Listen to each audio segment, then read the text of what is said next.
Hello, welcome. My name is Logan, and I'm a part of the Atlanta Urban Debate League. And today we're going to be talking about the pharmaceutical disadvantage in the new genetics AF update.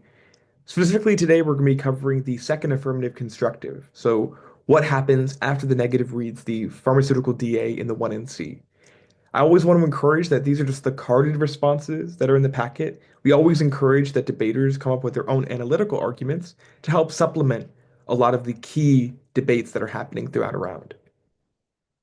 Before we get started, I want us to recall that the AF wants to just extend intellectual property rights to the body.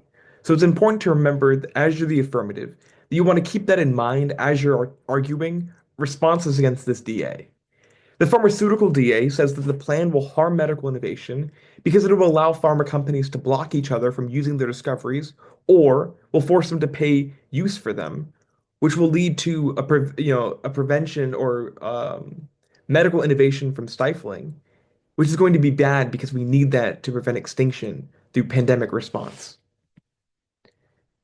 To also reiterate, there are main key components to a disadvantage that I think are helpful in remembering what kind of responses the AF can give. First of all, the DA will say something about uniqueness. What is good about the status quo right now that needs to be preserved? The second is the link. How does passing the plan cause that good thing to go away? Third is the internal link. It's just the extra explanations of how the change will get us to an impact. And then finally, the impact is the ultimate bad thing that will result by doing the plan and changing the world as it is right now. So the first argument that you have as a rebuttal to this against the negative is by saying one non-unique. Medical innovation is slowing down now. And this is a card by Blaster Sabramian 23, in which they say that the status quo is actually not good. Medical innovation is slowing down, and they cite Google and Amazon as tech giants who are experiencing that slow growth as proof of that fact. So the negative's uniqueness claim is not as big as they make it out to be. The second card we have is a no link card by Koi23, right? So this will attack the neg's link argument. It refutes the idea that the plan would harm innovation when implemented, right? And it cites a law professor who says that in reality, people would negotiate for a share of profits, but not in a way that would harm innovation.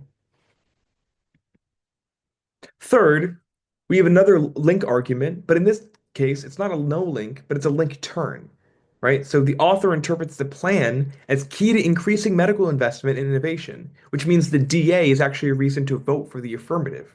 This card specifically says the thing that's bad right now is that pharmaceutical companies are fearful that they're not going to be able to protect their discoveries with patents, but the plan will help trigger more investment through protecting their patents. Which means that if you want to solve the problem presented by the negative, you want to do the plan. Finally, we have a response to the impact card. If the negative wants to argue that there's a huge impact to disease, which is extinction, the affirmative can just argue that there's no impact to disease because the history of human extinction through disease has never happened, and human disease extinction generally very rare. So those are just a couple of responses, four of them, that we can give you throughout a debate round. But like I said, best of luck debating, and we hope that we see you around. Have a good one.